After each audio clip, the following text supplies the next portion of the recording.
What happens when country music's biggest star sits down for what should be a routine interview, only to have the host dig into the one topic he never talks about? You're about to witness one of the most uncomfortable moments in daytime television history, where years of buried tension finally explode into the open.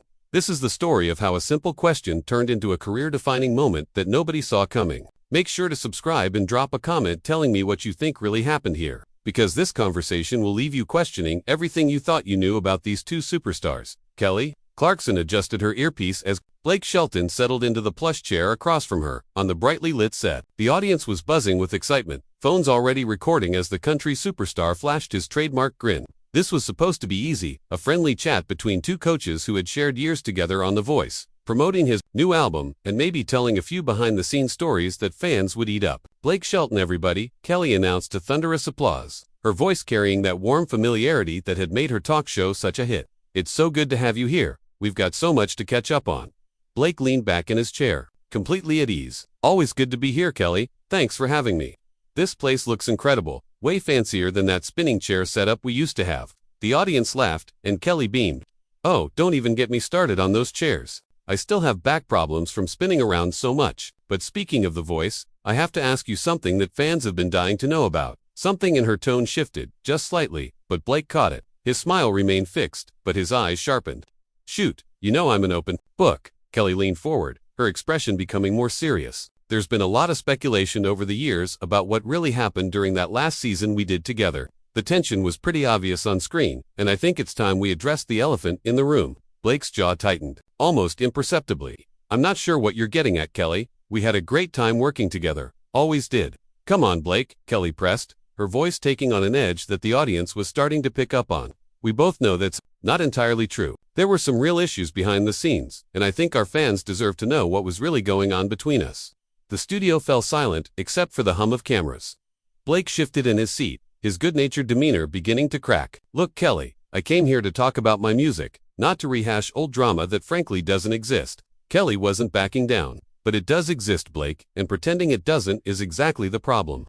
You made some comments to producers about my coaching style that were completely out of line, and then you had the nerve to act like nothing happened when we were on camera together." Blake's eyes flashed with anger. "Excuse me? My comments about your coaching style? Kelly, you spent half that season undermining my advice to contestants and making little digs about country music not being real music.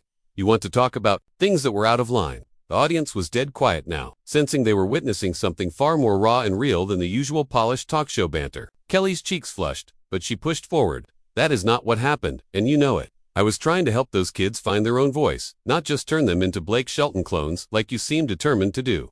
Blake Shelton clones. He sat up straighter, his voice rising slightly. "Kelly, I've launched more careers from that show than anyone else, and you know it. Just because I actually gave honest feedback instead of blowing sunshine doesn't mean I was trying to clone anybody." Kelly shook her head, her own frustration starting to show. "Honest feedback? Blake, you told Sarah Mitchell that her original song sounded like something a teenager would write in their diary. She was 17 years old. That wasn't honest feedback. That was cruel." Blake's face hardened. "Sarah needed to hear the truth about the music industry. I wasn't going to sugarcoat it just to make her feel good. Sometimes being a mentor means being tough. Being tough and being mean are two different things." Kelly shot back. "And the way you talked about her after she left the room was even worse. I heard what you said to the other coaches." The tension in the studio was thick enough to cut with a knife. Blake's hands gripped the arms of his chair. "And what exactly did I say, Kelly? Since you seem to have such a good memory of things. That happened years ago." Kelly's eyes narrowed, and for a moment the successful talk show host disappeared, replaced by the fierce competitor who had fought her way to the top of the music industry. "You said she didn't have what it takes to make it in Nashville because she was too soft, too emotional. Then you laughed and said maybe she should stick to writing songs for Disney movies because at least they like that kind of saccharine garbage." Blake's face went pale, then flushed red. "That was a private conversation between coaches, Kelly. We were supposed to be able to speak candidly about the contestants without worrying about it being thrown back in our faces years later." "Private?" Kelly's voice rose, causing several audience members to lean forward in their seats. "Blake, there were cameras rolling. There are always cameras rolling. And more importantly, Sarah was standing right outside the door when you said it." She heard every word. The country star's composure was cracking visibly now. "How was I supposed to know she was there? And besides, it's not like I was wrong. Where is Sarah Mitchell now, Kelly? What happened to her big music career?" Kelly stood up from her chair, something that never happened during interviews. She quit music, Blake.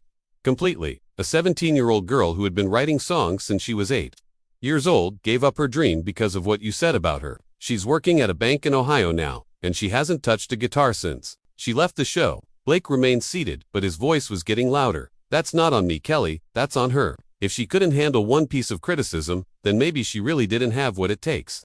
The music industry is brutal, and I was trying to prepare her for that reality. Criticism. Kelly laughed, but there was no humor in it. Blake, you destroyed a kid's confidence because she didn't fit into your narrow little box of what country music should sound like. That wasn't criticism, that was sabotage. Blake finally stood up, towering over Kelly, but she didn't back down. An inch? Sabotage. Kelly, I have spent my entire career helping young artists find their voice and build their careers. I don't need to sabotage anybody, especially not some teenager who was never going to make it anyway. The audience gasped audibly at that comment. Kelly's jaw dropped. Never going to make it anyway. Do you hear yourself right now? That girl had more raw talent in her pinky finger than half the artists getting radio play today. Oh, please. Blake scoffed, his filter completely gone now. She had a pretty voice and could play 3 chords on a guitar. That doesn't make her the next Carrie Underwood. You always did this, Kelly. You fell in love with these sob stories instead of focusing on who actually had the talent to win. Kelly's hands were shaking now. Whether from anger or hurt was impossible to tell. Sob stories. Blake, these are real people with real dreams, not just entertainment for your amusement. And for your information, I picked winners just as often as you did. Winners. Blake's laugh was harsh and cutting. Kelly, when was the last time you heard a song on the radio from one of your voice winners? I can name 3 of mine that are in the top 40 right now. The studio was so quiet, you could hear the cameras worry. Kelly took a step closer to Blake, her voice dropping to barely above a whisper, but the microphones picked up every word. You want to know why you don't hear from my winners, Blake? Because half of them were so traumatized by the way you treated them during the live shows that they needed therapy before they could even think about performing again. Blake's eyes went wide. That is complete nonsense, Kelly, and you know it. I never treated anyone badly during the live shows. Everything was professional. Professional. Kelly's voice cracked slightly. Blake, you told Marcus Johnson that his version of a Stevie Wonder song was an insult to real music. You said it right there on live television in front of 12 million people. A 22-year-old kid who idolized Stevie Wonder his entire life, and you crushed him on national TV. Blake ran his hand through his hair, his confidence wavering for the first time. That performance was rough, Kelly. You can't deny that. Sometimes the truth hurts, but it needs to be said. The truth. Kelly shook her head in disbelief. Blake, that performance got a standing ovation from the audience.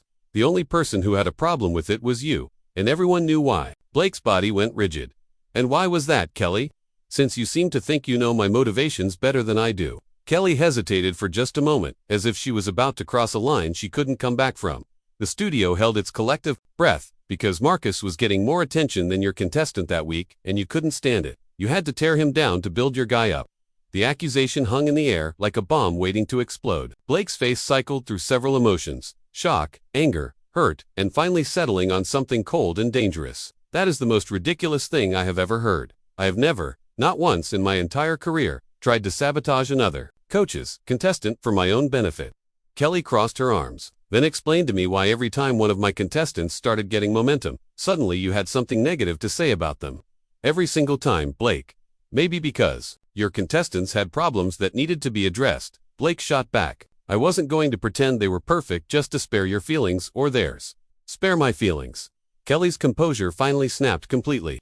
Blake, this was never about my feelings. This was about you being so insecure about your own coaching that you had to tear everyone else down to feel better about yourself. The words hit Blake like a physical blow. His face went through a rapid transformation. The mask of celebrity charm completely stripped away to reveal something raw and wounded underneath. Insecure. Kelly, I have sold over 10 million albums. I've had 27 #1 hits, and I've been coaching on The Voice longer than anyone else. What exactly do I have to be insecure about? Kelly didn't flinch at his raised voice. All of that success, and you still felt threatened by a 17-year-old girl with a guitar and a dream. That tells me everything I need to know about where your head was during those seasons. Blake took a step backward, his hands clenched into fists at his sides. You think I was threatened by Sarah Mitchell? Kelly, that is absolutely insane. I was trying to give her realistic expectations about an industry that chews people up and spits them out every single day, by destroying her confidence before she even got a chance to try. Kelly's voice was steady now, controlled, which somehow made her words cut even deeper. Blake, there's a difference between preparing someone for reality and crushing their spirit. You crossed that line, and you did it on purpose." The studio audience was completely silent, many of them looking uncomfortable as they witnessed what was clearly a very real and very personal confrontation. Blake glanced around, suddenly seeming to remember where he was and that millions of people would eventually see this conversation. "Kelly, I think we should probably wrap this up," he said, his voice noticeably quieter. "This isn't really the kind of discussion that belongs on your show." But Kelly wasn't done. "Oh no, Blake, you don't get to shut this down now. You came on my show, and now we're going to finish this conversation. You owe those kids an explanation, and you owe me one too." Blake's jaw worked silently for a moment before he found his voice again. "I don't owe you anything, Kelly. We worked together. It didn't always go smoothly, and now it's over. That's how these things go in this business." "It didn't go smoothly." Kelly's eyebrows shot up. "Blake, you made my last season on that show a living nightmare. Every decision I made, every piece of advice I gave, every song choice my contestants made, you had something negative to say about it. And it wasn't just to me, it was to everyone, producers, other coaches, crew members." Blake's composure was hanging by a thread. "Kelly, if you had a problem with my feedback, you should have talked to me about it then, not waited years to ambush me on television." "I did talk to you about it," Kelly said, her voice rising again, multiple times. "Do you remember what you told me, Blake? You said I was being too sensitive, that I needed to develop thicker skin if I wanted to survive in this business. You dismissed every concern I raised." The memory seemed to hit Blake hard. He looked away from Kelly for the first time, his gaze finding the floor. I don't remember it that way." "Of course you don't," Kelly said bitterly, "because, to you, I was just another coach who didn't understand how things really worked. But Blake, I had already won a Grammy and sold millions of albums before I ever set foot on that set. I didn't need you to teach me about the music business." Blake's head snapped back up, anger flashing in his eyes again. "Then why did you act like you did? Questioning every decision, second-guessing every piece of advice, acting like you knew better than everyone else." "Because I cared about those contestants more than I cared about winning a stupid competition," Kelly shot back without hesitation. "And apparently that made me the enemy in your eyes." The accusation seemed to deflate some of Blake's anger. "Kelly, you weren't the enemy, we just had different approaches." "Different approaches." Kelly laughed, but it was hollow and sad. "Blake, your approach was to break down kids who were already nervous and scared, and my approach was to build them up. If that's what you call different approaches, then I guess we really didn't belong on the same show." Blake was quiet for a long moment, the fight seeming to go out of him. When he spoke again, his voice was barely audible. Those kids needed to be prepared for what they were going to face out there. "Kelly, the real world isn't going to coddle them the way you did." "Coddle them?" Kelly's voice cracked with emotion. "Blake, I gave them confidence. I gave them belief in themselves. And you systematically tore that down every chance you got. Do you have any idea how that felt to watch?" Blake looked up at her, and for the first time since the conversation started, there was something like vulnerability in his expression. "Kelly, I never meant to hurt anyone. I was just trying to do my job the way I knew how." Kelly stared at him for a long moment, and when she spoke again, her voice was softer but still firm. "Your job was to mentor Blake, not to judge. There's a difference, and somewhere along the way, you forgot that." Blake stood there in silence, the weight of her words settling over him like a blanket. The studio was so quiet that the sound of someone shifting in their seats seemed unnaturally loud. Finally, Blake reached up and unclipped his microphone. "I can't do this," he said quietly, his voice barely picked up by Kelly's microphone. "This isn't what I signed up for." Kelly watched as he fumbled with the microphone pack clipped to his belt. "Blake, we can work through this. We can have an actual conversation about what happened and maybe find a way to move forward." But Blake was already walking toward the edge of the stage. "Kelly, I'm sorry if I hurt those kids. I really am. But I can't sit here and be painted as some kind of villain when I was just trying to help them succeed." "Blake, please," Kelly called after him, taking a few steps in his direction. "Don't walk away from this. We can figure it out." Blake paused at the edge of the stage and turned back to face her one last time. "Some things can't be figured out, Kelly. Some bridges get burned and they stay burned." With that, he stepped off the stage and disappeared into the wings, leaving Kelly standing alone in front of a stunned studio audience. She stood there for a moment, collecting herself, before slowly walking back to her chair and sitting down heavily. "Well," she said finally, looking directly into the camera, "I guess that's one way to end an interview." The camera held on her face for a long moment before she continued. "Look, I know that was intense, and I know it probably wasn't what you expected when you tuned in today. But sometimes these conversations need to happen, even when they're uncomfortable, especially when they're uncomfortable." She took a deep breath and managed a small smile. "If you made it through all of that with us, make sure to subscribe to the channel and let me know in the comments what you think about everything that just happened here. Do you think there was a way this conversation could have gone differently? Or was this confrontation inevitable from the start? I honestly don't know the answer to that question myself, but I'd love to hear your thoughts.